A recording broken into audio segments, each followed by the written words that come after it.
தந்தை மகன் தூய் ஆவியாரின் பெயராலே ஆமேன். இயேசு கிறிஸ்துவின் அன்புமிக்க சகோதர சகோதரிகளை உங்கள் அனைவருக்கும் கிறிஸ்து இயேசுவின் அன்பு கணத்து வணக்கத்தை தெரிவித்துக் கொள்கிறேன். நற்செய்தி பாகமான மத்தேயு நற்செய்தி 21 அதிகாரம் 33 முதல் திருவாக்கியங்கள். கொடிய குத்திகைக்காரர் உவமை. 33வது வாக்கியம். மேலும் ஒரு உவமையை கேளுங்கள். நிலக்கீழார் ஒருவர் ஒரு திராட்சை தோட்டம் போட்டு சுற்றிலும் வேலி அடைத்து அதில் பிழிவு குழி வெட்டி ஒரு காவல் மாடமும் கட்டினார். பின்பு தோட்ட தொழிலாளர்களிடம் அதை குத்திகைக்கு விட்டுவிட்டு நெடும் பயணம் மேற்கொண்டார். நாம் பார்க்கின்றோம், தெய்வம் செய்கிற காரியங்கள் அவர் எல்லாமே செய்து கொடுக்கின்றார். தோட்டத்தை கொடுக்கின்றார், அதுக்கு நிலக்கிழ ஏற்பட எல்லா காரியங்களும் செய்து கொடுத்த பிறகு அவனை நீ பொறுப்போடு பார்த்துக்கொள், நான் வந்து கேட்கின்ற சமயத்தில் அந்த பழத்தை எனக்கு அந்த உரிமையை பெற்றுக்கொள்கின்றார். அப்படி என்றால் நம்முடைய வாழ்க்கையை தெய்வம் செய்திருக்க பாருங்கள், எல்லாம் நமக்கு தந்திருக்கின்றார்.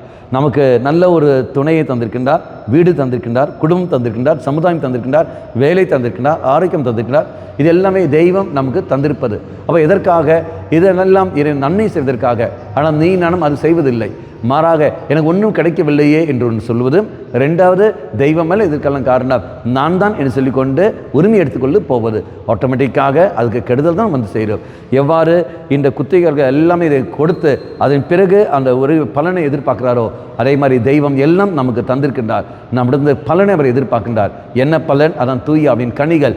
எனது அன்பு, அமைதி, மகிழ்ச்சி, பொறுமை, பரிவு, நன்னயம், நம்பிக்கை, கனிவு, தன்னடக்கம். இது எல்லாமே தெய்வம் நம்ம எதிர்பார்க்கிறார். இது ஏதாவது ஒன்று கட்டாய்விட்டது என்றால் எல்லாமே போய்விட்டது. ஆகவே இறைசல் மன்றாடுவோம். ஆண்டவரே, இது உன்னை வெளிப்படுத்தக்கூடிய சக்தி எனக்கு தாரும் என்று சொல்கிற மன்றாடுவோம். அம்மா மாதாவே, விசேஷமாக பரிந்து பேசும் தந்தை மகன் தூய ஆவியாரின் பெயராலே ஆமேன்.